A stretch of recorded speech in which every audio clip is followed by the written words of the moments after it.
Hello, everyone, and welcome at a new webinar of the EU Climate Action Academy. I'm happy to welcome you to our newest course. Today we'll be talking about the ABC of EU climate policy, and we have three very inspiring speakers on stage today. So glad that you're here and you can listen to what they have to say. Before starting, I would like to share a few housekeeping rules with you. So as you may have noticed when joining this session, your cameras and microphones are turned off. We're with quite a big group, so it's the only way for us to host these sessions. But via the Slido Q&A function, you will be able to ask your questions to the speakers in a few minutes. We will share the QR code with you so that you can join the Slido, where we'll have a few polls. But also, this is the way to ask your questions, which we will be covering at the end of the session. Then good to note that we are currently recording this session, so you can always refer back to anything when you want to, and we will also share the slides with you. So you can take a closer look. There will be various links to materials to have a closer look at. So yeah, just for you to note that we will be sharing this. Then, as I was saying, this EU Climate Action Academy is part of the EU Climate Pact. I'm sure there will be a lot of ambassadors from the Climate Pact community attending today, but for those who are not so familiar with the Climate Pact yet, it's an initiative launched by the European Commission to really create and mobilize a movement of local ambassadors across the entire EU. We already have more than 1,000 Climate Pact ambassadors involved in the pact. And it's really a force for local climate action. So also with these webinars, we're trying to provide relevant information, relevant tools that can really help the ambassadors on the one hand, but also to inform anyone who is interested in climate matters and potentially joining the pact. You're always welcome to join. Then what do we have for today? First of all, as I was mentioning, a Slido question. So this is what the Slidos look like. So I'm inviting you to take out your phone, scan the QR code, and answer the question. So we are first curious to hear a little bit more from you and what you do.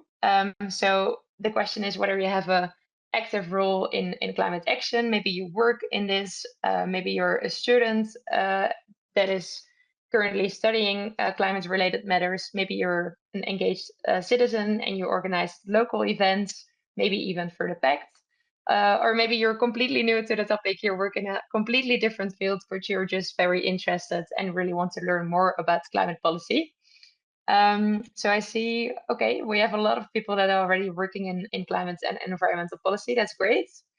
A few students and also some people who are yeah, engaged citizens. So great. So we actually have a quite of, yeah, I think a lot of you will have some knowledge about the topic for sure, but I'm also sure that there will be new things to learn. So thanks a lot. Then secondly, we're also curious to hear what topics you find most important in relation to climate policy. Where do you think the attention should go to, where the priority should be? Again, you can use the Slido for this, and you can just type words that you think or yeah, that needs attention and that are important. Okay, great. I already see the words coming in. Education, I see, is a really important one. Adaptation, you will definitely hear more about adaptation today. Mitigation, renewable energy is also on the agenda for today, so that's great. Informing citizens, that is really what we're also trying to do, of course, for these webinars, so also a good one. A just transition, yeah, I think great topics for sure. And I'm also sure that some of these topics will come up today. So that's really great. Thank you. So what do we have for today? First of all, we have a representative from the European Commission's Directorate General for Climate Action, also referred to as DG CLIMA. It's Yvon Slingenberg. She's the Director for Strategy, Analysis and Planning. She leads on the European climate law and its implementation for the climate legislation for 2030 and the development of future policy frameworks for 2040. Then we also have a speaker from Sweden, so where Yvonne will focus more on the EU climate policy, how it works and why it matters. The second and the third speaker will focus more on how these policies actually translate to a local level. So first of all, we have Andreas Hagnell from Sweden. He is a senior advisor, environment and energy at the Swedish Association of Local Authorities and Regions. He is responsible for climate and energy policy, some of the topics that were already mentioned just now. And he brings longstanding expertise in how EU climate priorities translate into national and policy frameworks in Sweden. And then thirdly, we'll have Carlotta von Vicini. She is Councillor for Climate Policies and Sustainable Mobility at the Municipality of Reggio Emilia. She's an architect and territorial planner with a strong passion for sustainable cities and people-centered design. And we already saw adaptation coming across. She will tell you all about the adaptation strategy of her region. So I'm sure that will be a really interesting presentation as well. So yeah, just a quick reminder, as we were saying, you're welcome to ask questions to the speakers. You can do so through the slider. So for those who maybe joined a little bit later, take out your phone, scan the code, and have your questions for the speakers ready. So as a first speaker, I would really like to invite Yvonne to start with the first presentation on EU climate policy. So welcome, Yvonne. Thank you very much for joining this session, and I will give the floor to you. Thank you very much, Merel. Nice to be with you all. It's going to be a challenge for me to present this to you. Well, also a pleasure, but also a challenge because, of course, we're, to a large extent in our bubble. And now we will try to make this a little bit more, understandable and provide some insights in how this works in terms of climate policy making. You see here the agenda. I'll go through 5 blocks, basically. Quite some slides, but hopefully there is a logic in what we address in the different blocks. So I would say let's kick off. First of all, always important to remind ourselves why climate policy is needed. And then inevitably you come to look at, the impacts of climate change and what would be the situation if we do not act and fight climate change. We already see the increasing impacts of climate change around us. We all live heat waves, droughts, but also I think every now and then we are confronted with water scarcity, notably, of course, the farming sector. We see the fact that the increasing and in frequency and intensity of storms and things cause a lot of economic damage, but also, people's lives, very, very unfortunately, also the floods, etc. So I think it is starting to be, a little bit ubiquitous as we see in terms of climate impacts. We used to have wildfires, of course, all the time, but I think we all recognize that this is really, really increasing in terms of intensity. And that is what, of course, reducing our greenhouse gas emissions should contribute to, that we will not go over the temperature goals that have been set in the Paris Agreement. So that is the backdrop, right, as to why do we need to act against climate change? Now, we can all act, even without policies, we can act. But here today, we're going to be looking a little bit at, why does the EU need to put in place policies to address climate change? And really, I think this slide is very nice to show that where we are today. Okay, the line is for 2020, but I mean, we have been seeing warming happening. But if you look at the future and in the groups of participants, it was indicated, okay, young people, of course, you will experience much more of the changing climate and its impacts in the years to come. And I think that is something that is good to keep in mind. We always remind politicians as well and policymakers that we're here to make policy for the long term. I think that is quite interesting feature of climate policy, because not all EU level policies have this long-term perspective. But of course, we have to, because it is about, by 2050, 60, and even 2100, try to avoid the very worst consequences that could be happening. And this is, of course, all based on very solid scientific evidence. The Intergovernmental Panel on Climate Change, as you see mentioned there at the bottom, this is scientists from all over the world that look at climate models and what can happen. And as I said, we already see it happening to a large extent, and we need to avoid worse. Then let's look at where we are today. Also always a good reminder, I think, because it's not like we are only just now putting in place climate policies. We have been doing that initially. Well, there is the Climate Change Framework Convention under the United Nations that was agreed in 1992. There was the Kyoto Protocol under that convention agreed in 1997. And we have at EU level seriously stepped up on our climate policy action since 1998 and the ensuing years. And I think that has really had an impact. You can see here that, the emissions in the different sectors have been going down. It also indicates where we need to go further, because we have all agreed, and this was really heads of state and government have agreed, that Europe should be climate neutral. And that means you can still have some greenhouse gas emissions, but they need to be balanced out by additional carbon removals or carbon absorptions through different means. So that's in a net effect, we are neutral. We are at zero in 2050.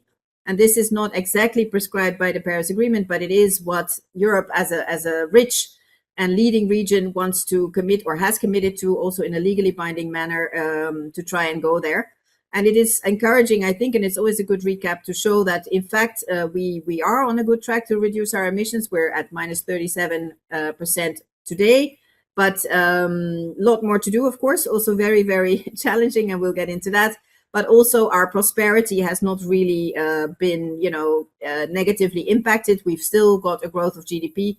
So this is always useful to show the decoupling, as we call it, between greenhouse gas emissions and GDP growth, because that used to be fossil fuel use, and therefore greenhouse gas emissions used to be the driver of growth, and that is what we need to decouple.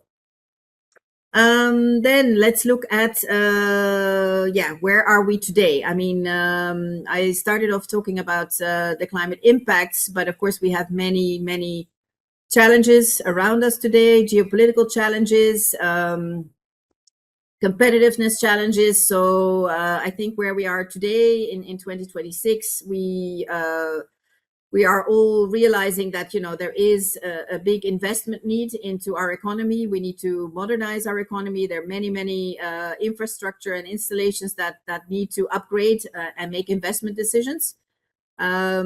Also, the place of Europe in the international market. So, where do we want to position ourselves there? How do we make sure that European business and European industry continue to be competitive?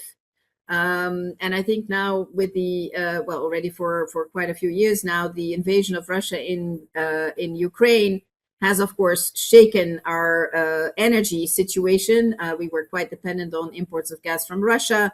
And we are now much, much more determined and united also to that we should move away from that dependence. We should become more and more energy independent, because that really helps us to have our what is called in Brussels terms strategic autonomy, that we can decide for ourselves on our future. We're not at the mercy, if you want, of different suppliers of fossil fuels, which can be very how should I say, uncertain and unpredictable, maybe in certain situations. So yeah, we should reduce the uncertainties and the threats from that angle, and that will really improve our resilience. And I think that is more and more understood, that we need to make sure that within Europe we have, to a very large extent, our own supply of energy, of clean energy, and that will then support us in this transition towards climate neutrality and much, much more resilience.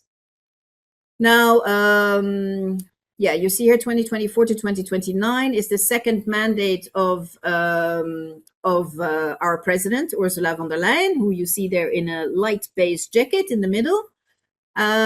She was, of course, already the president of the European Commission in the last mandate from 2019 to 2024. And I just wanted to mention a little bit on that, because before the European elections in 2019, you will probably, if you're not too young, remember that there was Greta Thunberg. There were strikes. She was striking from school to demand more action on against climate change. And that kind of spread throughout Europe. Certainly also my kids at that time were still in school and were also every now and then striking to the despair of their teachers and the school masters. But the thing is that it really inspired, a lot of resolve, I would say, between politicians at the European level. And what Mrs. von der Leyen kind of started off her mandate stating that there would be this European Green Deal. And the intention there was to step up on reducing emissions, but overall, I would say climate and environmental action in all sectors of the economy, to really do that across the board, and to try and have it as coherent and comprehensive approach as possible. And I just wanted to mention also that the Climate Pact itself was one of the actions she then put forward that she wanted to put in place. So this is already, a few years now in place and functioning very, very well. And we're very happy that it's resonating and you're all participating as today. But then, as I mentioned, politically, geopolitically, and economically, the situation is quite different now. And her second mandate does have, a list of specific initiatives that she has put out there, again, to rally, how shall I say, the different policies around a set of priorities.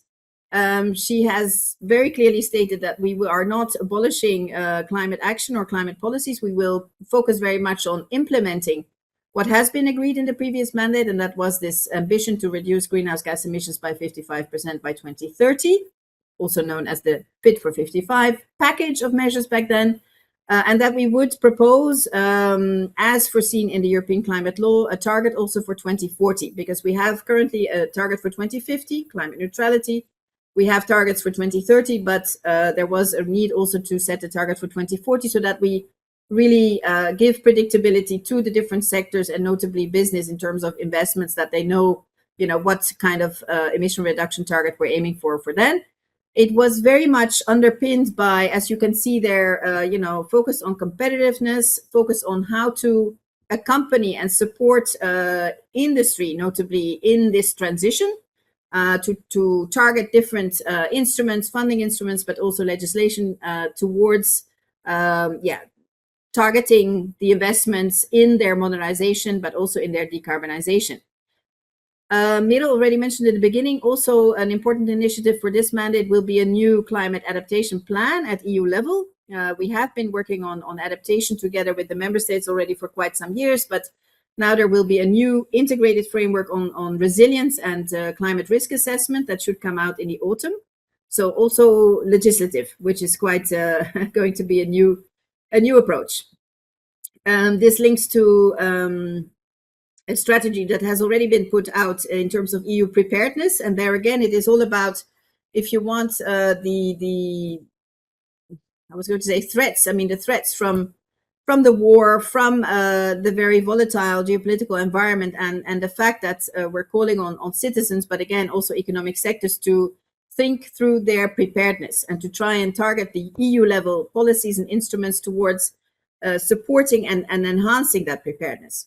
This also goes for agriculture and food, where, of course, the impacts and the threats are also quite important, and we need to keep that in mind, right? When we see the farmers' demonstrations, they have made us realize, I think, that we take food and ample food and choice of food, etc., all for granted, but this is also something that we really need to become much more aware of, and to also accompany that sector towards a better resilience against climate change and other threats.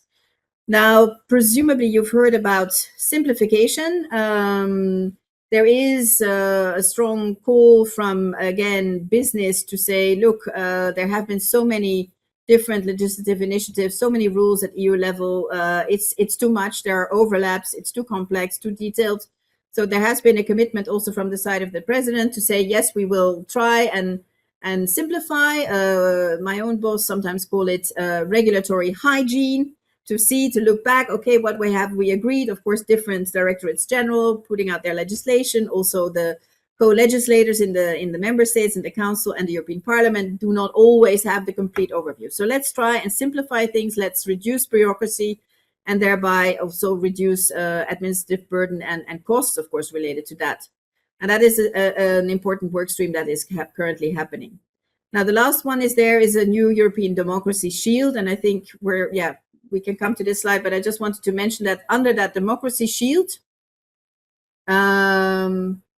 no, yes, here we are. There is also a big activity being deployed to fight against disinformation in general, which I think we all know that with social media and AI, etc., there is a huge challenge there. But also when it comes to informational climate change, and this is where we need to preserve, facts-based policy making and hopefully avoid from too much, fake news, if I can call it like that, in this area as well. Then, how does climate policy really work? And there we will go a little bit into, a bit of a lecture on, how it works in practice to come up with a proposal. So, in the Treaty on the European Union, the European Commission has been given the right of initiative. So nobody can make any legislative proposal, only the Commission can do that. We also look after implementation, which is, of course, very much together with the member states. It's not that we can, from Brussels or whatever, look at the very detailed implementation on the ground, but what we can do is to use EU funds and notably the full EU budget to support those actions and to support implementation. The third point is that the European Commission is also the guardian of the treaties, and that stands for the fact that we need to be there to ensure a level playing field, that all member states are living up to their promises, that this implementation is happening in an equal measured manner, and that if there are breaches of legislation, that we will go to the member states and insist that they implement. And of course, ultimately, there is the European Court of Justice, if need be. And the fourth one is that also the European Commission represents the EU internationally. Again, this is together with member states to a large extent. And here it's, for example, when we have those yearly conferences of the parties on climate. The last one was in Belém in Brazil, but you hear about this every year. The European Commission is like the permanent factor, right? Because member states' representation changes, they're there, but the Commission ensures that we speak with one voice and that we have one position as the EU as a whole. Then, to just also mention this, how does it work between the EU and its member states? I mean, there are certain areas, according to the treaty again, where there is what is called exclusive competence. And that means that it is really very much the European Commission on its own that, for example, does free trade agreements, that decides on cases for competition and state aid. But there are also many areas where, in fact, it's recognized already in the treaty that this is areas of interaction between the European Commission and the member states. And our area of climate policy, as you see mentioned there, environment is very much in that space. Also, the single market is in that space. And then we have other areas still where there is not really, lawmaking, but there is nevertheless support for member states through different means. And here we have civil protection, I think, is an important one in when we talk about climate. I mean, when you have those disasters or floods or fires, of course, there is a huge mechanism at EU level that will come to support the member states faced with those challenges. But also education. I think Erasmus, I hope everybody knows and has profited from this program. So yeah, there's not legislation there, but there are other ways that the Commission can support actions that have an EU added value. Let's go to the next one, where we come to the real example, because as Miro said in the beginning, I have been in charge, if you want, with, of course, all my colleagues on making this proposal for an amendment to the European climate law. And we thought it would be good to take you through this example a little bit step by step. Where does this come from? I mean, first of all, I mentioned that, scientific evidence is the basis for, I would say, normally all EU policy making. I mean, there can, of course, be, again, political or geopolitical pressures, but we will go and find the facts and find the analysis and find the evidence to underpin whatever proposals we will be making. Now, of course, when it comes to climate, we have our international commitments. So we have here the Paris Agreement commitments to limit the increase of temperature to well below 2 degrees globally, and if we can, to 1.5. We then very often come with non-legislative papers, which are called communications. And we did one around the European Green Deal, exactly, where we set out that, you know, in our view, it would be beneficial for the EU as a whole to strive for climate neutrality in 2050. And at that time, we also said, look, there should be a very ambitious target for 2030, because already back then, as I said, it was, you know, 2019. There was this need to have more clarity and predictability as to what the next step in climate policy would be.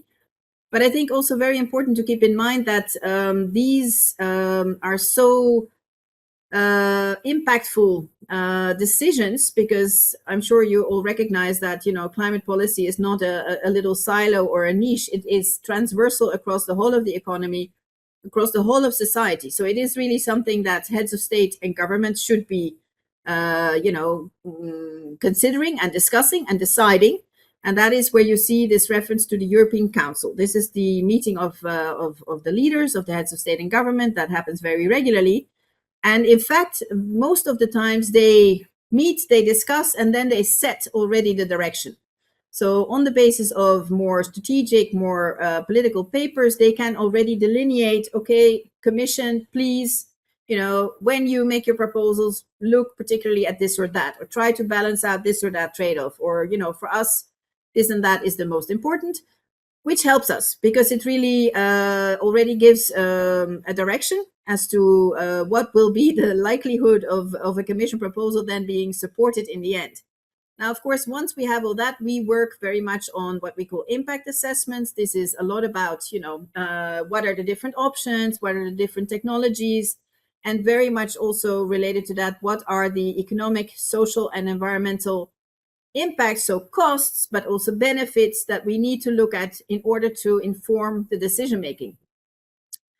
That is very much economic analysis. We also do a lot of modeling there because it's projections for how the climate will evolve, how trade patterns will evolve, how GDP will evolve, how demography will evolve. And we need to kind of all put that together and come out with an assessment that indicates what would be the most cost-efficient way to reduce our emissions and at the same time, of course, maintain prosperity, as I said in the beginning.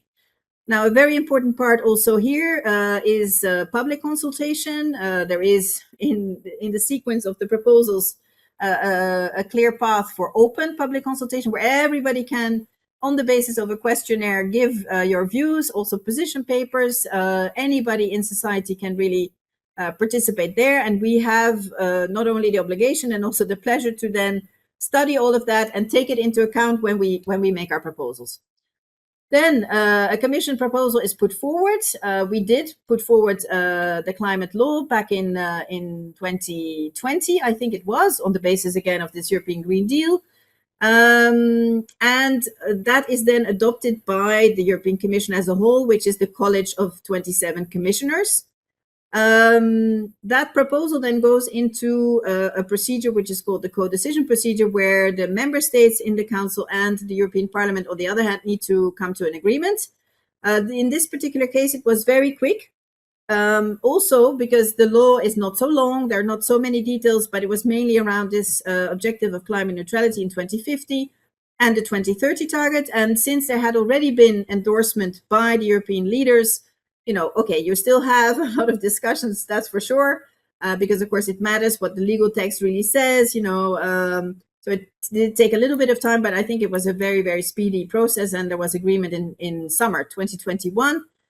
And then on that basis, the next step is always about, okay, how do we need to implement all of that? Do there need to be more specific rules and legislations to support, you know, that transition? Because again, the climate law is a bit of a framework law, an umbrella law, if you want, and there are many other legal instruments underneath.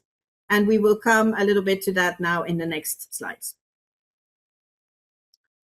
So the ambition, yes, the climate law, you could say, is the ambition, has been set there, and then to zoom in a little bit more on the policy. So This is a timeline where you can see what we have basically committed to in different steps, but always, as I said, very important to also have a look already at the end point, because everything, if you look backwards, needs to be informed and targeted towards meeting these emission reductions. I mentioned we're at minus 37 now on the basis of the most recent data, but we have quite a bit of more work to do to get to 2030. We already have, in fact, agreed, and this is almost for formal adoption soon, a 90% net emission reduction target for 2040. And then this net zero, we also call it, or climate neutrality target by 2050. Then to have a look at the next slide. Yeah. This goes back again to the beginning of the last mandate. So what did we do in order to, what mix of policies did we put forward to underpin and to support the achievement of the 2030 target of minus 55%? I mentioned in the beginning that this European Green Deal was a lot about, a comprehensive approach. And that is where in one go, in the summer of 2021, we came with a big package called Fit for 55 that covered, our own climate instruments that we deal with here in DG Climate Action, but also instruments that are under the responsibility of DG Energy, under the responsibility of DG Transport, and even it went so far as to cover taxation, so the Energy Taxation Directive, and also new measures when it comes to protection against unfair competition, so trade measures, or it's called the carbon border adjustment mechanism that you see here on the bottom right side. I think it was a very interesting approach because it really pushed us to be coherent. At the same time, of course, many different proposals, and in this co-decision process, there are different council formations on the different topics. So you can have environment, you can have energy, you can have transport. And taxation, of course, taxation being an area where you need unanimity to decide anything. The other ones are fortunately qualified majority, but you still need 2/3 of the member states and also 2/3 of the population in the EU to support it. And of course, also majorities in the European Parliament. So it was quite challenging to for everyone to ensure the coherence on each of these proposals, but it was good that it was all driving emission reductions, both in different ways. And maybe we can look at the next slide for that. Yeah, because there it's useful probably to keep in mind that we have different tools that we then all put in legislation, but they can be driving in different ways. So we have a pricing tool, and that is basically the translation of the polluter pays principle that is also in the EU treaty. And that really drives cost-efficient emission cuts. We have our EU emissions trading system, which many of us call the flagship of EU climate policy since 2005. And that has been extended to not only cover power and heavy industry, but also now maritime transport, aviation, road transport, and buildings should be coming also under emissions trading very soon. Taxation, of course, itself is also a pricing measure where you agree on minimum values, etc. And I already mentioned the carbon border adjustment mechanism, where we basically level the playing field by asking third countries to pay the difference between the CO2 price that is being applied within Europe, and if they have no price in the third country, they will need to make up the full difference. If they have some kind of CO2 price also there, they can, just cover the proportion. And that is really important to make sure that, the level playing field is kept also internationally, because otherwise, many of these companies might actually leave Europe and go to places where there are less stringent standards, but that would really not be good for the climate because they would pollute more over there. Now, pricing is one thing. The targets clearly are there in the climate law, and this is very much to set the overall direction. And once we have an EU level target, we also break that down into national targets, and they then again guide whatever the action is that member states need to put in place, because definitely it's not something that we can all decide or determine at EU level. There's a lot of freedom of choice and discretion, of course, for the member states, but we do have a piece of legislation which sets those targets for each of the member states. It's called this effort sharing regulation. We also have national targets when it comes to land use. In another regulation, we have also legislation on renewable energy, on energy efficiency, and many other things. So there, it's very much around the targets. And then we also have specific rules. And I think the easiest example there is the one on CO2 standards for cars. You presumably have heard about the fact that back then we had proposed that there should be zero greenhouse gas emissions coming from cars and light duty vehicles, so vans, by 2035. And this is really like a product standard, right? I mean, if you want to put a product on the internal market, you need to all have the same rules, because otherwise you get distortion of competition. And that legislation is also driving a lot, and giving clear indications to the industry. This is where what your product needs to fulfill. Then you can put it on the market. And of course, many of these rules are gradual. It's not like a big bang overnight. You will need to, do away with all your current production and put on the market new ones. It's gradual changes that really the sector can also adjust and know where they need to be heading. And the same goes for aviation fuels, for maritime fuels. So we try to put clear rules in place there. But all of these tools are there to guide the action, to guide the investments, and to promote innovation. Maybe interesting also to mention that we very much try to take into account also what we call the solidarity aspect. So of course, there are impacts of these changes and of this transition on workers, on vulnerable households, because pricing means somebody pays, right? Should be the polluter, but very often they pay or they pass on the cost to the consumers, to the clients. And we want to make sure that also we kind of protect and shield the most vulnerable ones. And that is where, under the EU emissions trading system, all of the money that is generated, because a big chunk of those emission rights are sold in auctions, the money, the largest chunk, goes to the member states. There's also a part of it that we have agreed in this co-decision process to put into EU level funds, and you have there a few of the funds, and we come back to that. Next slide. Yeah. Okay, so here a little bit on the emissions trading system, and I will not go into it a whole lot, but I mean, it is, as I said, considered the flagship policy, the flagship instrument of climate policy, because it really drives greenhouse gas emission reductions in a cost-efficient way. You set a cap, which means that you will not go over the emissions that you have set for this instrument to achieve. And this goes down year by year. So also a lot of predictability. This is all set in the legislation. It's not up to anyone to make any changes there unless there is a new co-decision. But basically, it also sets that each company covered by this system needs to hold emission rights. I call it here, you see allowances, but the right to emit for each ton of CO2 that they emit.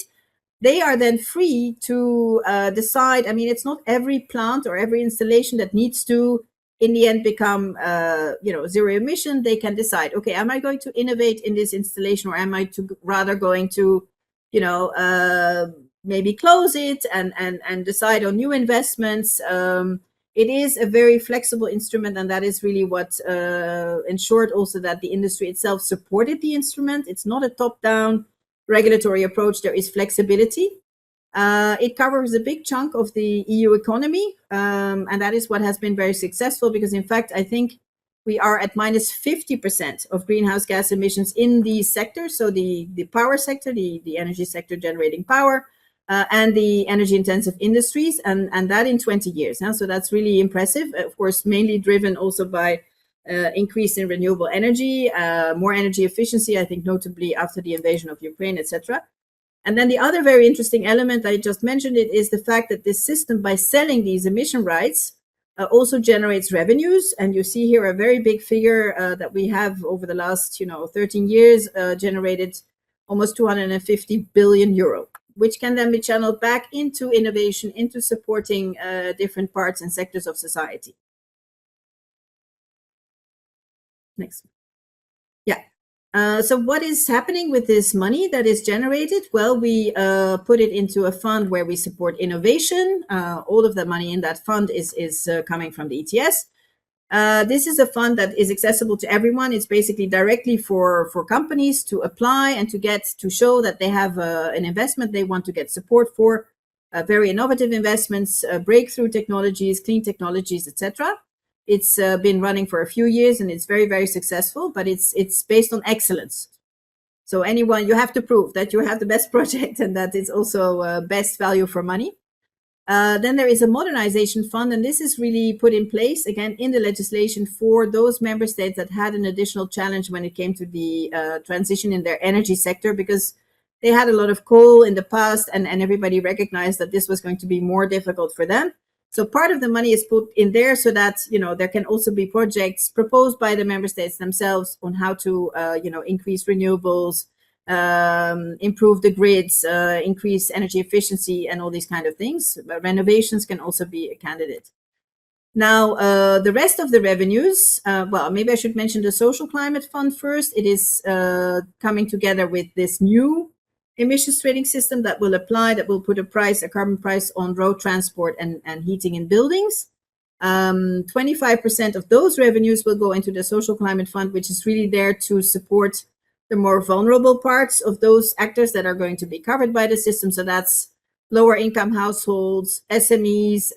But of course, the point being that, yes, you can try to shield these actors from the impact of the carbon price for a while, but the ultimate purpose is to make them invest in low carbon solutions, so heat pumps, renovation, electrical vehicles, etc. And this money is also there to support these kind of investments. So it can be social leasing schemes, it can be subsidy schemes, all these kind of things can be funded from the Social Climate Fund. We're working with member states now on their social climate plans, but it still needs to start really in terms of disbursements, etc. Also because the new ETS2 that was going to be in place from 2027, we've just agreed to postpone it by 1 year because it's very difficult. Politicians find it very difficult to explain to their voters that this is coming, even though it has been agreed. We also have an EU budget which is not funded by the ETS at EU level, the multi-annual financial framework that pays for all EU policies. So it's public funding, and there as well we have a big percentage of that budget that is used actually to support climate action. Currently it's 35% of all the money spent by EU public money or through EU public money needs to be targeting action that is relevant for climate change. So there again, it can be in agriculture, can be in maritime, can be in many different sectors, but it needs to be targeted to that. The same we did when we were putting in place the Recovery and Resilience Facility after COVID. That was this big economic instrument to really support the economy, keep it going, to have additional investments coming to the economy. And there as well, we had a 37% of all that money needing to go to climate and green investments. I will not talk about the LIFE program, maybe just to find back my own slides as to all the things I wanted to say. Yeah, there is also, because that I realized that I forgot in the slides, the Just Transition program that still belongs to the previous slide, where specific regions that are, it's not on the slide, as I said, but I mean, there is another fund that is really targeting those regions that are impacted by the transition. So again, if you have a lot of car production in your region, a lot of coal mines in your region, you know that you will have to transition to new technologies, new energy sources, and this fund is particularly for that. It's all these things are based on plans. The member states need to hand in a plan. What do you see as a transition for this region or for a particular site, and how can that particular fund support? Now we can go to the next, because we come basically after all the pricing and the use of the money, we come to the targets. I mentioned the effort sharing regulation. So basically this is across the board for a lot of sectors that a member state has a particular target. And how do we choose which member state needs to have which target? Well, we look at what we call the capacity to pay. So GDP per capita is the main driving feature, but it is combined with emission reduction potential. So where can you reduce emissions most cost efficiently? And when you put those two together, you come quickly to the fact that, for example, in a high income country, it will already be quite costly to reduce emissions more, but there is the capacity to pay, right? So it's only fair that a rich country should do quite some substantial action. And it doesn't mean that there are also flexibilities, right? They can invest in other countries. They can use that in terms of, units to use against their own compliance. So it's really quite intelligent, if I can call it like that, or astute framework whereby we recognize that some countries do not have the same resources to invest in their transition, and that's why we have all these different funds also targeted towards the lower income member states. And we ask more from the higher income member states, but they can then still pursue cost-efficient solutions also outside of their own country. Next one. Then, of course, once those targets for the member states are set, and that means it's set in legislation, so they agree to it, right, in the co-decision process. And of course, I can tell you there are always lots and lots of discussions around that. But the thing is also that once you have agreed the end goal, which is climate neutrality, it's very difficult for member states to argue that they shouldn't, each of them, also do their fair share, of course, in combination with those EU-level instruments around pricing and rules. In fact, how the member states want and plan to achieve their own targets set for them in EU legislation, they need to come up with a national energy and climate plan. And that is really to look at, policies, different funding instruments, also nationally. We want to have a look at, the most efficient choices, because these plans are then handed into the Commission. The Commission looks at them. It's not just DG Climate Action, it's also DG Energy and many other DGs, even DG Economic Affairs, because there's, of course, fiscal policy implications. So there is a very thorough assessment. We also look at cooperation between member states. Regional cooperation for energy infrastructure, for example, is absolutely key. And then there is a process whereby the Commission looks at all these plans. We make recommendations where we see that maybe certain things should be done and they haven't yet been included in the plan, or we need more detail, more granularity. And that is a bit of a iterative process where we then also report annually on what is happening. So yeah, that's also in the same governance structure to have reporting on where we are on the emissions in our Climate Action Progress Report and the State of the Energy Union report. But let me just see where I am. Yeah. So yes, implementation of the existing legislation. I mean, just to show you a little bit what a member state is then faced with once all the legislation has been agreed at the EU level, they say, aha, we have all these targets, we have carbon pricing for new sectors, we have the obligation and the intention to support, vulnerable parts of society, we have to work with our automotive producers to make sure that they also go for the new technologies. And of course, they also need to keep this process ongoing because there's always changes in EU legislation, and then their national energy and climate plans need to be updated so that we basically keep track and we all hold each other accountable, that there are no free riders, and that, there is this common sharing of experience, cooperation, and we really try to reap the benefits of this transition for everyone. I think that's, it can look quite daunting, but in a way, it's quite comprehensive and the direction is clear. I think that really helps. But now, what does that mean on the ground? And I'm very happy that we have Andreas and Carlota after me to explain a little bit how they see it. But basically, if you look at, okay, what does all this legislation mean for, any person in daily life? I mean, it means that we're pushing for more renovations, a more efficient use of energy. And this can be appliances, it can be products, it can be technologies.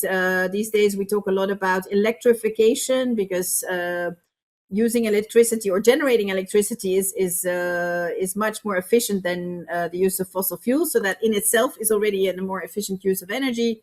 Cleaner heating and cooling, these heat pumps, they can cool, they can heat.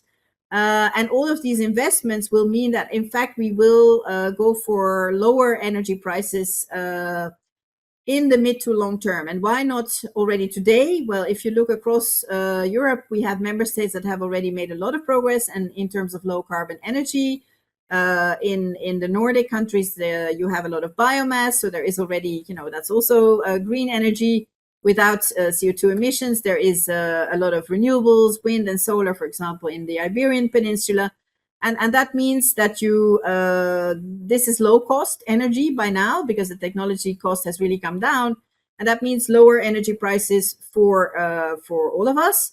But at the same time, I think in many countries there is still this upfront investment that needs to happen in terms of increasing the capacity of the grid, also ensuring that we will be putting in place infrastructure for hydrogen use, for the capture of CO2 and the transport of CO2 into storage sites, probably in the North Sea, etc. So it's not immediate, right? It's not immediate lower energy prices, but it will lower the prices in the longer term and make them more stable, because we will be less dependent on, the to some extent unreliable suppliers that we have of fossil fuels now. Then if you look at mobility, yes, of course, public transport, again, is much less CO2 intensive than everyone using their own car. We are, through these rules on CO2 standards for cars, also pushing emission reductions in the vehicles themselves, in the products, which then brings much cleaner urban air. All of this should also provide, better livable cities. And that, of course, also relates a lot to adaptation that Carlota will be talking about.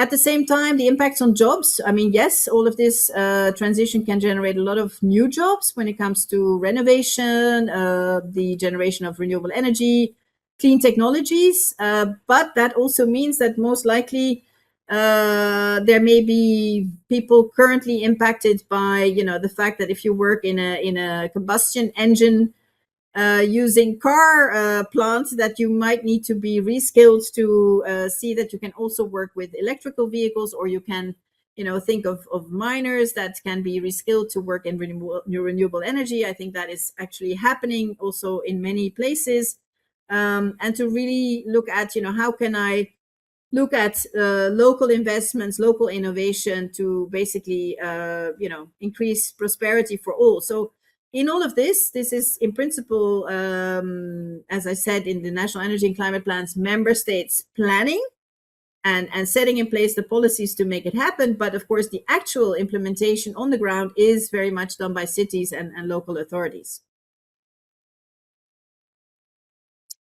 And that is where it is so important that, and we very much realize that I love meeting many actors from local authorities, but also from businesses.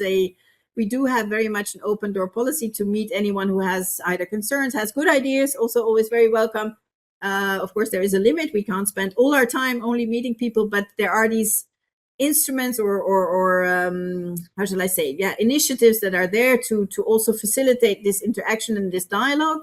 So there's the Covenant of Mayors on Climate and Energy, where we have local governments bringing forward, their challenges, how they're addressing them, and their solutions. And they, of course, also look at, all these different parts of the action that needs to be taken. You see the renovations, you see mobility again coming back, circular economy I haven't mentioned yet, because this is all about, reuse and better use of the materials and the resources that we have, which is in itself already a good way to be using resources more efficiently. The nature-based solutions, I think, is indeed something that speaks to people. I mean, we all, when it's very hot, you go and find some shadow, some water, and this is something that we really need to also very much keep in mind, that very often nature can help in both absorbing more carbon, but also, shielding people from the climate impacts.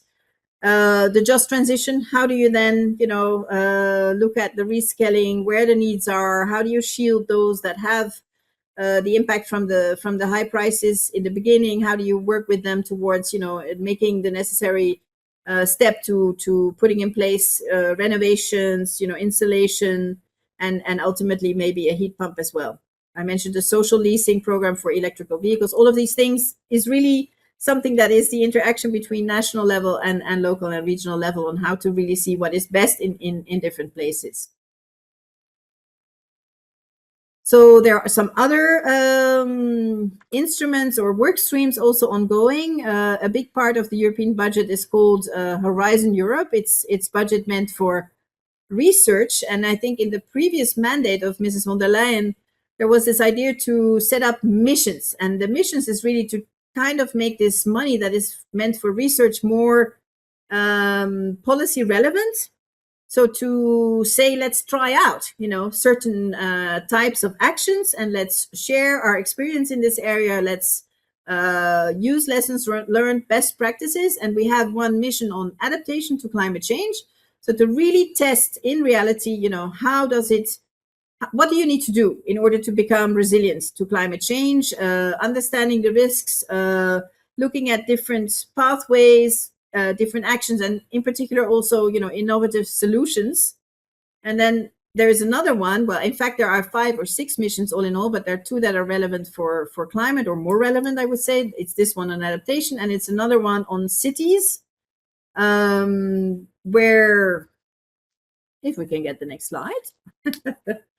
Voilà, climate neutral and smart cities, where really we've asked cities to come forward and to be how do you say that, volontaire, to be proposing themselves in order to take up the challenge to become climate neutral already by 2030.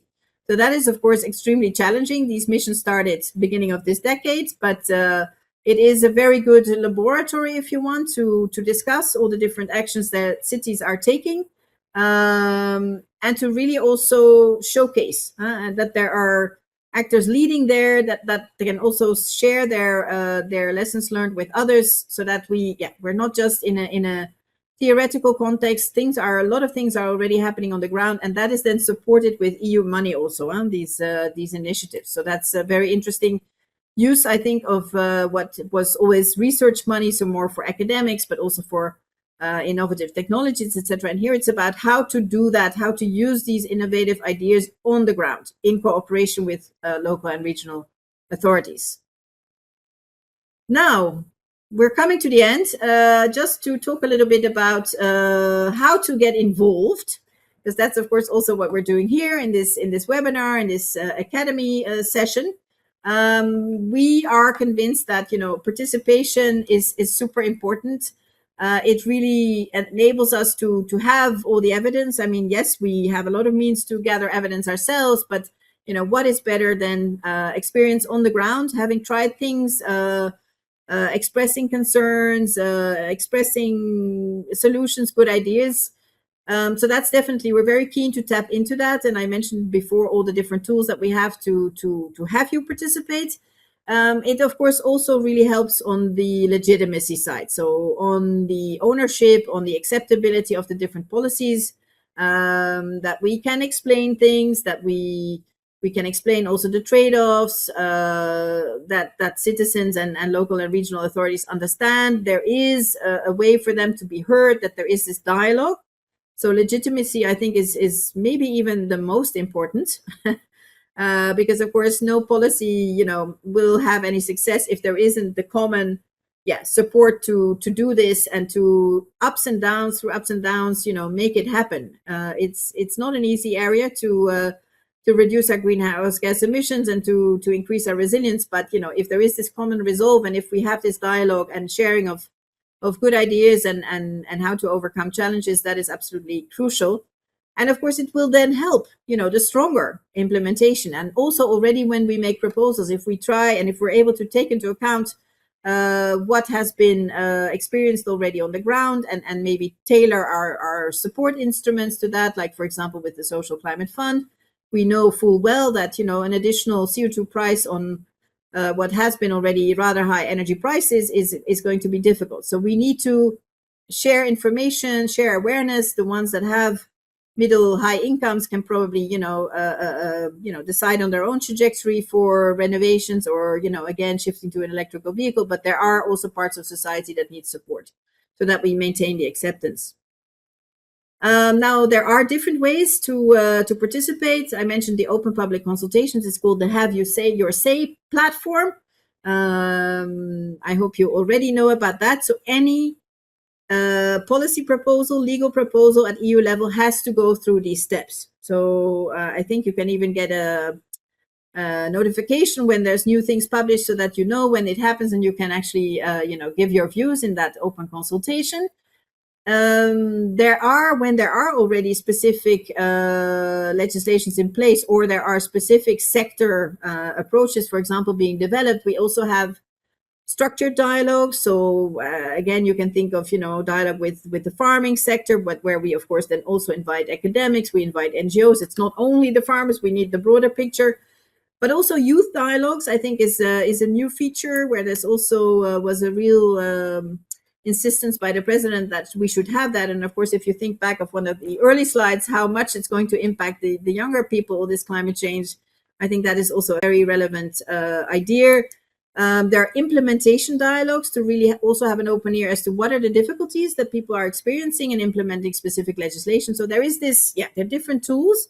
And then, of course, very much also, hopefully, in each of your countries and in your cities and regions, there are ways to discuss things. I mean, for example, in the National Energy and Climate Plans, there is the obligation for member states to have public consultation, to have discussions on what is the best way forward. And then we come towards the end. And here how could we end better than with the European Climate Pact? Because there again, it's really a forum where practical experience is exchanged, where we really tap into action on the ground. All the colleagues that were there, Merel and all of her colleagues are working on this to drive action together on the ground. There are events, there is this academy, there are many different activities. And of course, we learn a lot, right, from what is happening in reality.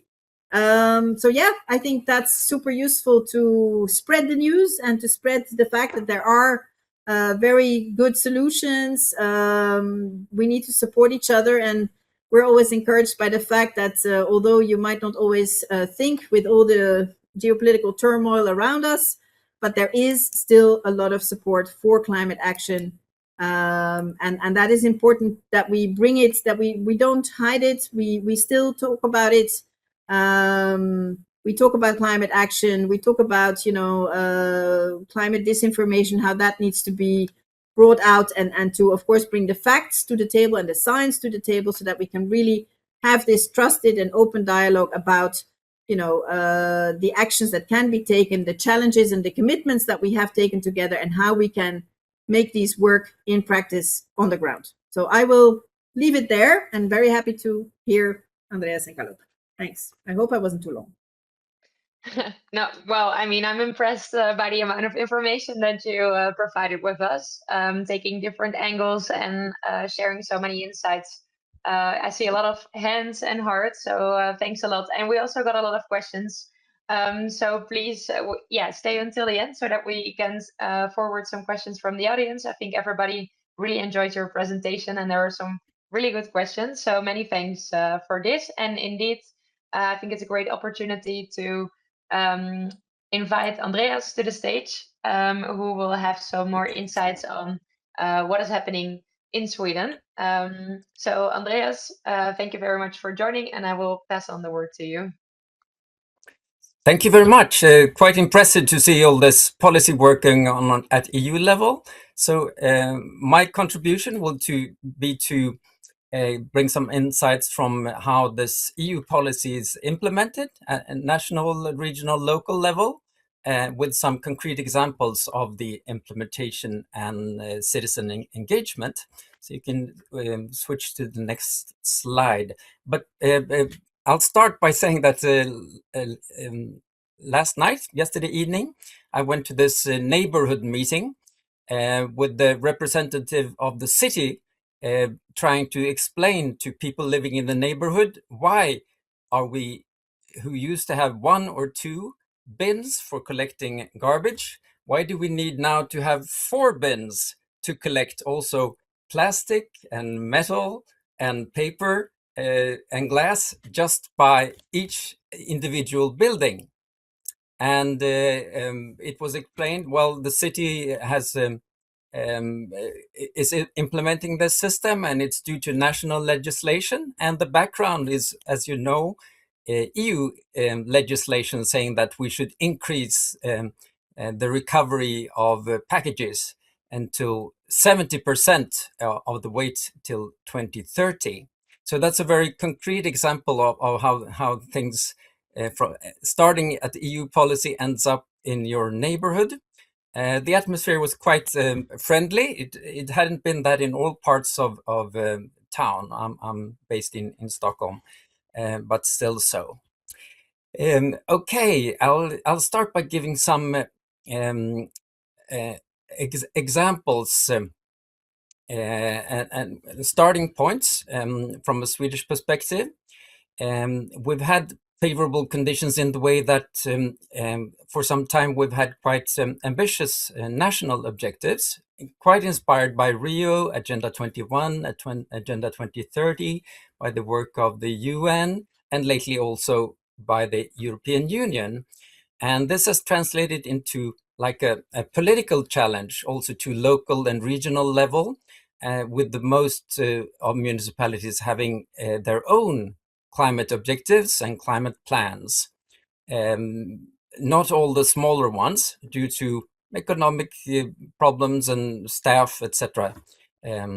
But often they stand sort of behind regional objectives and plans. We've also had quite a lot of incentives. The CO2 tax starting in 1991, which was quite successful at transferring the energy sector to largely fossil free and renewables. Also in public transport, the share is like 90%, 94% with biogas, biodiesel, electricity, etc. It's also important that there have been legal requirements, such as a ban for landfilling, leading to that 99% of household waste is recovered, half as material and half as energy in district heating. There's been quite encouraging grants also for voluntary action by local and regional authorities on urban mobility, bus, rapid transport, biogas, destructors of nitrogen gases in maternity wards, etc. And national and regional strategies have been there have been processes supporting and including local and regional authorities to form strategies. So I'll go on to some examples. This is sort of the Swedish part of the climate neutral 2030 cities, with the 48 municipalities participating, representing more than half of the Swedish population, and 6 national agencies. And all municipalities then need to work on the first 3 bullet points here on governance, climate accounting, and making their climate investment plans. And then they can choose from the rest of these other actions, such as citizen involvement. And the next slide shows a regional example from a regional of Västra Götaland by the city of Gothenburg, the second largest city in the west of Sweden.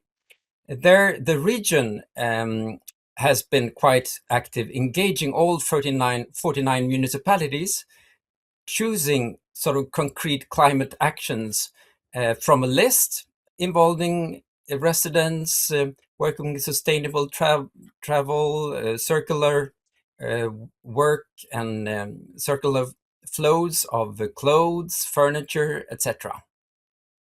And the next slide shows also how the city of Gothenburg, Sweden's second largest, has created a citizens' assembly to enhance citizen participation and legitimacy for climate action through a democratic process. And 40 people were selected due to age, education, area of residence, etc.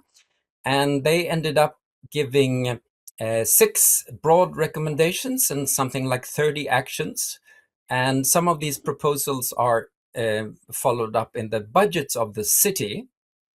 And there's a link also. It's quite an interesting example. And they will probably follow up with more of these citizens panels.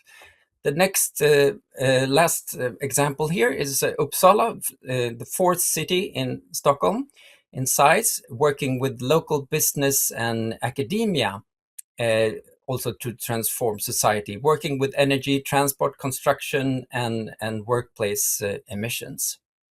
And my last slide sort of sums up that at present, it has become more challenging with the EU policies being more challenging in the Fit for 55, such as the member states need to contribute to lower emissions, to 19% energy savings compared to 2019, a larger share of renewables, etc. And this results, as you know, partly sort of indirectly for member states to find their own policies and their own actions, both carrot and sticks, as mentioned above. And sometimes they result in this detailed EU legislation, such as speeding up permitting for net zero industry, for critical raw materials, for renewable energy. And one example is this Clean Vehicles Directive that you might have heard of, saying that the public sector must have 38.5% electric vehicles. In Sweden, this was really badly implemented, meaning that each and every individual municipality and region must have this share of vehicles, even if they had a biogas fleet completely on renewables to start out with. So that's an example of a bad national implementation of a EU standard. Now we will face this challenge of implementing the energy efficiency directives, with the public sector needing to save a certain amount of energy per year, and all non-residential buildings needing to perform above a certain level. But there are several exceptions there and several ways of not having to do anything, really.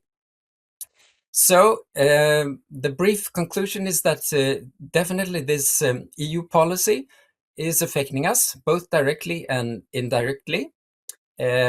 Some examples are sort of win-win, good solutions.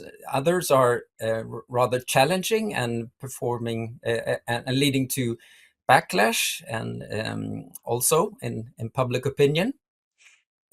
But most of all, these EU and national priorities matter quite a lot. They translate into these local and regional authorities' political objectives, to public opinion, to industry, where there is also happening quite a lot of things. And at the same time, not all detailed EU legislation is suitable for all member states. So there is definitely a policy challenge, and there needs to be a policy dialogue on how to revise policy. We need to have smart implementation. Thank you. Well, thanks to you, Andreas, for some concrete examples for Sweden. Really nice to see how the municipalities are working together towards different climate goals, but also how you engage with citizens. So very insightful, and at the same time also to show that it's not easy having EU climate policy, but then to have then having to implement it in all the different member states. Of course, there will be challenges. So thank you very much for sharing your insights. And then we will move on to the third speaker of today. Oh, yeah, this is actually good to have in the middle. I think a lot of you already know how to file the questions, because we received a lot, which is really great. So I won't stay here too long, so that we still have some time in the end to take some of the questions. But right now, I would like to invite Carlotta and share her experiences from Italy. Thank you very much, Carlotta. Thank you, Merel, and thank you for the invitation. Hello, everyone. It's a pleasure to be here with you today.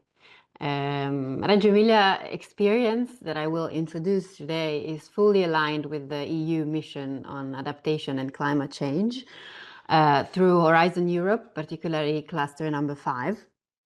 The municipality has strengthened its capacity to design data-driven and territorially tailored resilient strategies, reducing vulnerability and the socio-economic impact of extreme events. So therefore, I am presenting today a Reggio Emilia adaptation strategy that was actually made during last 10 years.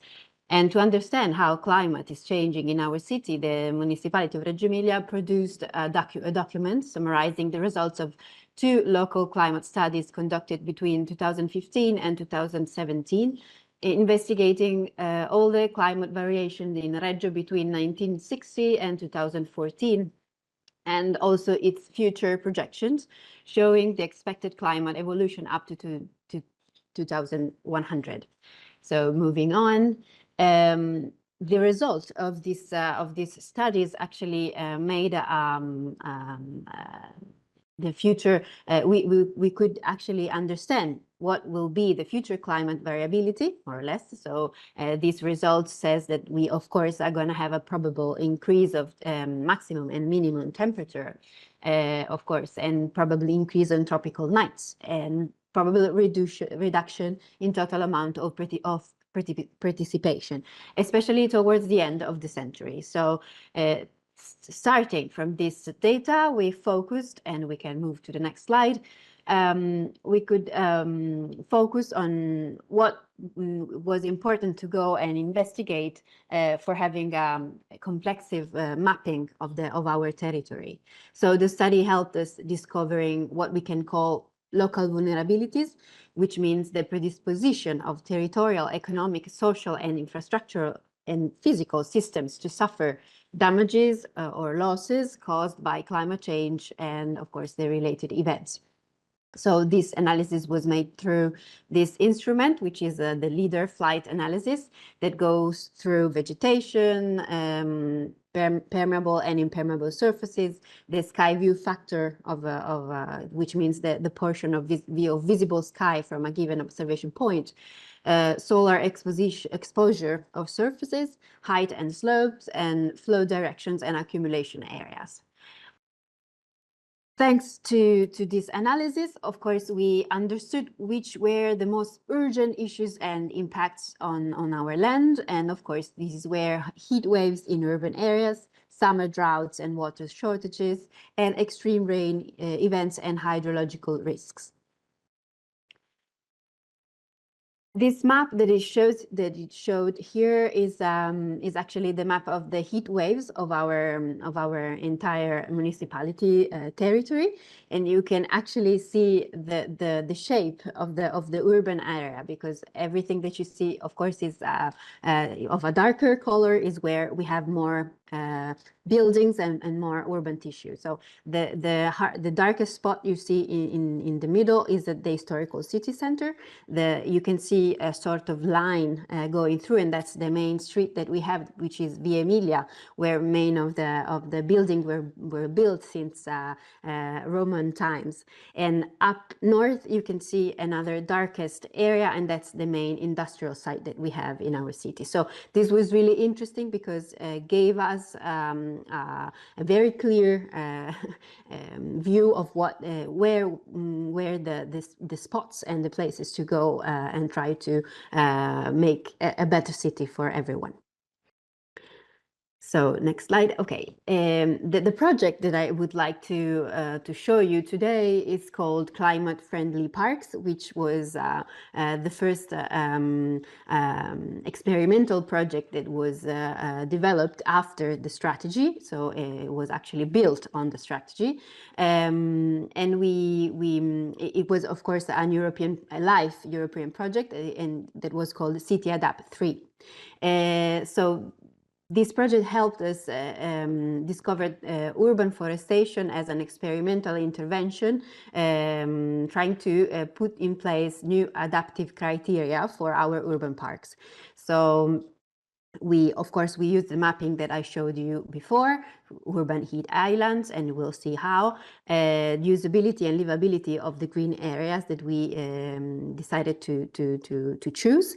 And of course, one of the aim was to restore a greater degree of natural and biodiversity richness in our urban parks. So based on this experience, an adaptive park model was defined, and now we can replicate this model in many other parts of the city. But the ones that I'm showing you today are the 4 starting parks that we did during last years until 2024. So we can say that one, of course, the goals of the project was to improve the design and the management of our parks and green areas in terms of adapting to climate change, to increase biodiversity in urban areas, as I was saying. And moreover, we decided to use and exploit this experience to make a more complexive strategies, which was called Urbano Naturale, which means nature in urban area. That we defined as a strategy, of course, to develop in every other green areas of the city, as I told you before. Please go on. Next slide. Okay, so this is a introduction. Yeah, you can see the map more like the one that I showed you before, and where the different parks are located within the city. So these are the first 4 parks that we choose on the basis of the vulnerability, the complexive vulnerability of the place. Next.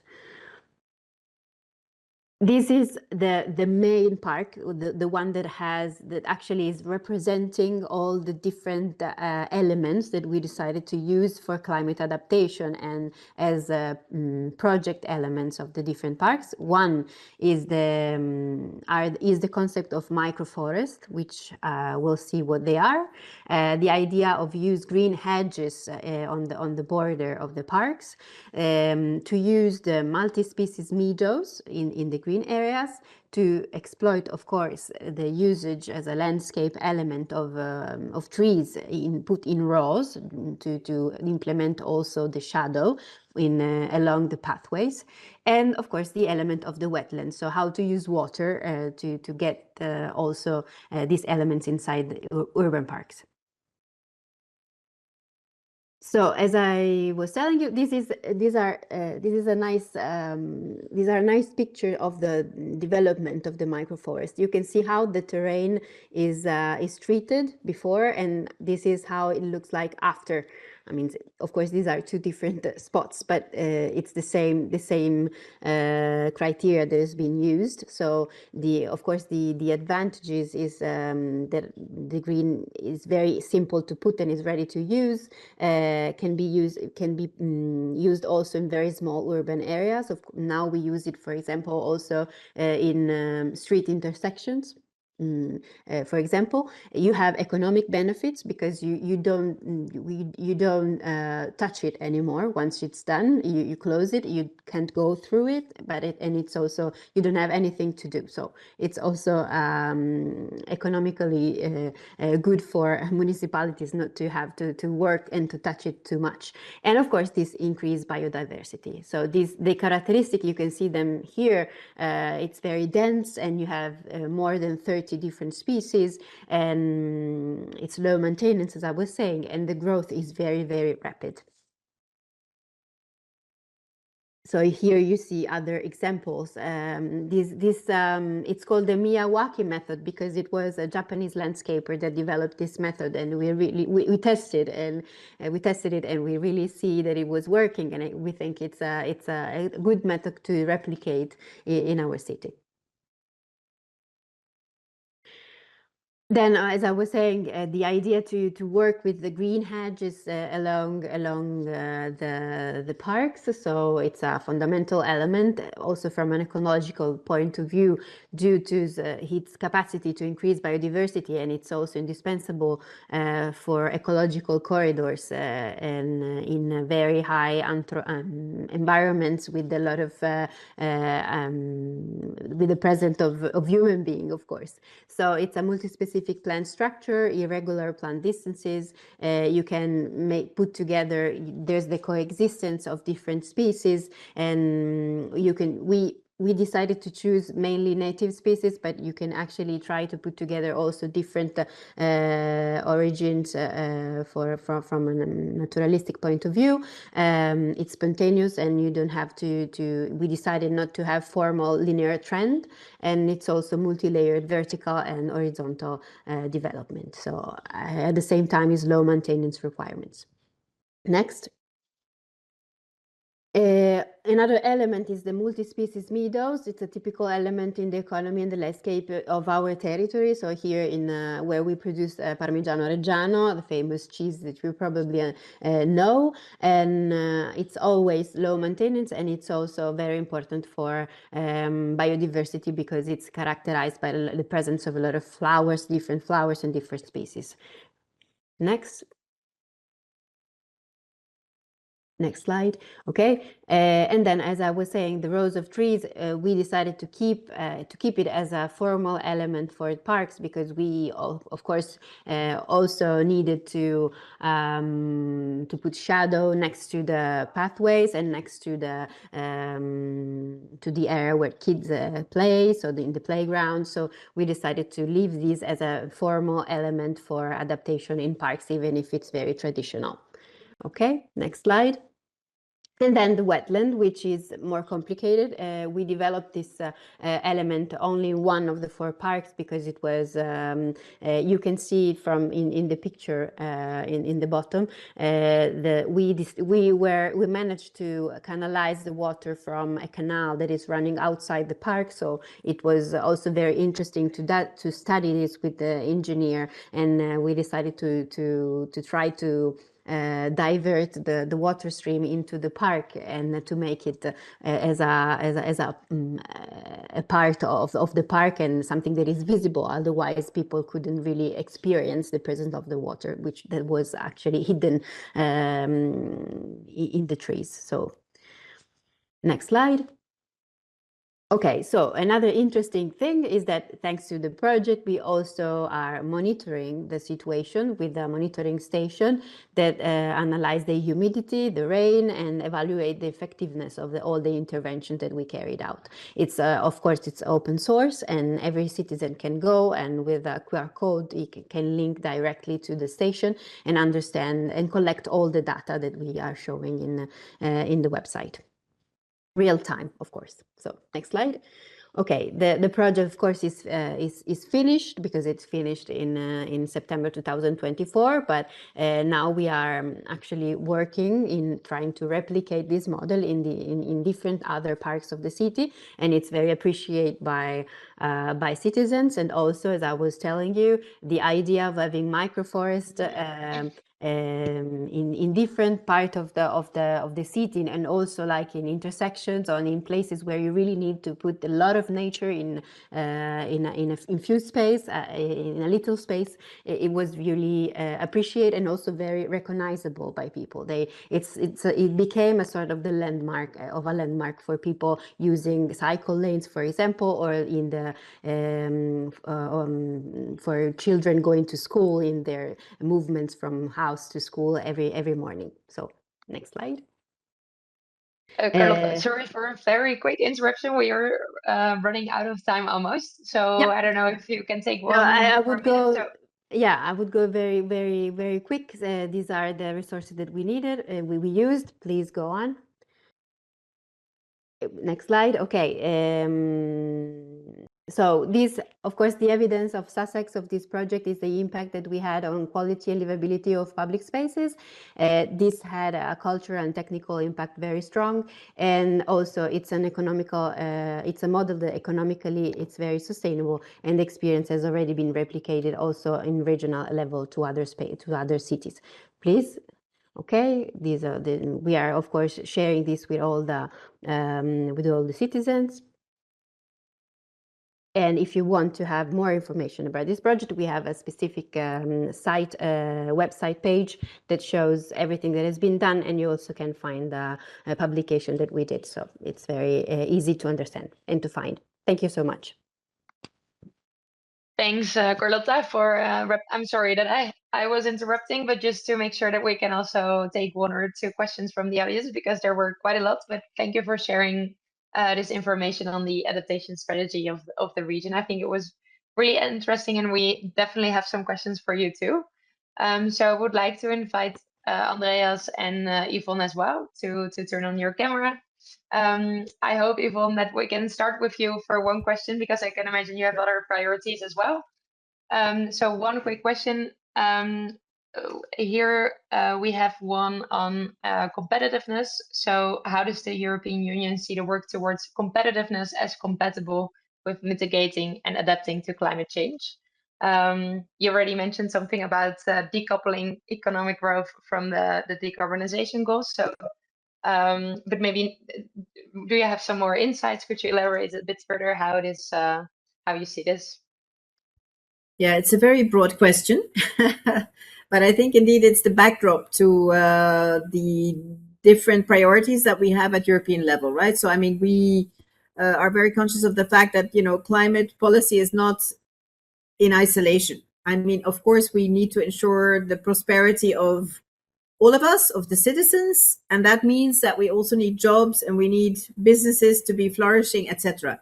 At the same time, if you think back of the 19th century, yes, it was all fossil fuels discovery and how to use them and to make Europe more prosperous. I think we owe a lot of wealth creation to that. But right now, I think we see that, this is causing too much climate change. And also it's really behind this dependence of very, volatile fossil fuel suppliers. So there is this new kind of business model that we want to promote. And I think that is what progressive industry also does. They try out things. I think indeed, looking at Andreas, there are many companies in Sweden that say, okay, we can do things differently, but they then need support. And again, that support can be in terms of financial support. It can also be regulatory support, so that you kind of say, okay, we are driving all of the economy that way. The risk is not entirely on this one single company. So it needs to be a common resolve that we're going there, so that we can then direct the different policy and funding instruments towards that. And of course, a big role also for member states. We have, it wasn't mentioned in my funding slide, but there is this mechanism of state aid. Member states have their own funding streams. They have, for example, the revenues from the emissions trading system that they can use also to support the investments in modernization and innovation, so that we will be competitive in the end. And I think that is currently a big discussion. Should we almost like go back to the old models, to coal-based, fossil fuel-based, or will we really become more prosperous that way? I think Europe has engaged in, showing that we can do this decoupling. There is a big race, almost, if you want, happening. China is definitely betting on a lot of the clean technologies. It doesn't mean they're not using coal anymore, but they're very, very much investing in renewables and in clean technologies. So what is Europe's future, more competitive future? And we think this is an innovative future that has low carbon energy use, and also clean technologies that don't use as many, that will not generate as many greenhouse gas emissions. So it's a transition process where, if we all agree, we can we can design the tools to really support each other in that direction. At the same time, of course, it's difficult political discussions, because people tend to look very short term. Well, I have a big energy bill right now, or I don't know if you were observing last week, there was this big industry gathering in Antwerp, then there was an informal retreat of European leaders, and they were all super concerned, right? Because the industry says, okay, we're going to leave Europe, we're going to go to the US, we're going to go elsewhere where we don't have all these rules and we're not forced to do this transition. But the question is really, I mean, is that going to bring a better, livable, prosperous future in Europe? I mean, I think Europe is a very special continent. We have our social values, we have our democracy values, and we have our environmental values, and we have shown in the past that we can still maintain competitiveness and prosperity. But right now we're in this zone where we need to make a whole lot of investments for this transition in the energy sector, in the industry sector, in all our buildings and roads.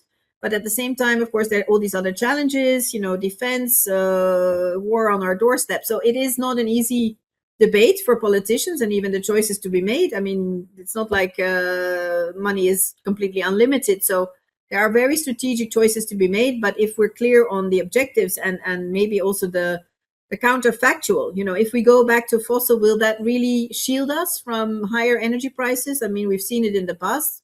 It is very risky. And I think there is this notion now that Europe should look more after itself and also, make the investments that are needed to go there. So yeah, I mean, I think that's what we try to do. I didn't go into all the other policy instruments that are there. We have, and I think, Andreas, you had it on your slide, the Net Zero Industry Act. We have an Industrial Accelerator Act coming next week.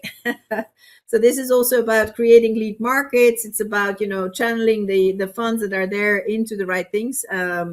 But it's the mandate of this European Commission with von der Leyen too. Thanks, Yvonne. Yeah, so many different initiatives, many different tools being implemented to work towards this.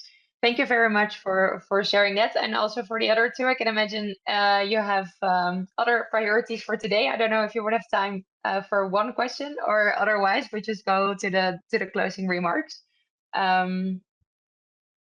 Up to you, because I'd be happy for a question. Then I'll go out skiing. Oh, great. That's not even a work priority, but to go skiing, that sounds really good. However, let me quickly check here. So, Andreas, there was a question because you shared, of course, insights about the Citizens Assembly. How much somebody is wondering how much output of this assembly is actually being implemented, and to what extent it's really possible to link and trace such actions to national policy. I think you already shared the link with results, but I think it's nice to know indeed to what extent you can actually measure this. Well, I think they had really good proposals and recommendations from this Citizens Assembly. So in that way, it can be implemented. It was more on both on the sort of democratic way of working and actually involving citizens. And it was more on greening the city, enabling public transport, these kinds of things that are very much in line with what we want to achieve and the democratic perspective. So in that way, I think that much of it can be implemented and can be sort of enhanced by this citizen assembly and this way of working together with citizens. And you can have a closer look at the link of the slide. Yeah, indeed. So thanks a lot for also sharing those links. We'll be sharing the materials right after the webinar, so that's great. Thank you. And then a final question, and then we really close it here. But for Carlotta, very nice presentation. How are people responding to increases in urban green and conservation of wetlands through the project City Adapt, as there are different interest groups in a city? So how do you balance the stakeholder interests of the different groups in the city? Okay, well, that's not easy, of course. Right now we are actually what we've been seeing now today. It's a project that have been developed in green areas that were already green, of course. But now the idea is to develop the strategy in the built and consolidated city. So removing asphalt and put new green. So I think that's gonna have a bigger impact on citizens and maybe also on how the city is perceived by citizens and by stakeholders, for example. It's not always very easy to make them comprehend the value of this. We do have lots of group of people that are very interested, and they ask to have moments where we can explain more of these projects and also to replicate them in other parts of the cities. But also, of course, you also have people that are not really interested in this kind of policies, but we try to involve them and make it more like if it's a normal way to build the city of the of 2030. I mean, that's what we have to do. So we are also trying to change the mentality not only of citizens but also, for example, of those that work inside the municipalities. So all the technicians, for example. I think we're starting to change the mentality in how the public space should look like, which means green, of course. Yes, thank you, Carlotta. So I would like to finalize it here. Thank you, everybody, for sure, the speakers, for presenting so many insights today. As I was saying, we will share the materials because I think it was very informative and there are a lot of things to check out. So thank you very much also to the participants for joining today and taking some extra time to stay. Make sure to check out the website for the upcoming events. Yvonne already raised attention to the annual event in March that will be taking place. So the registrations are open for the entire public, so make sure to check that out.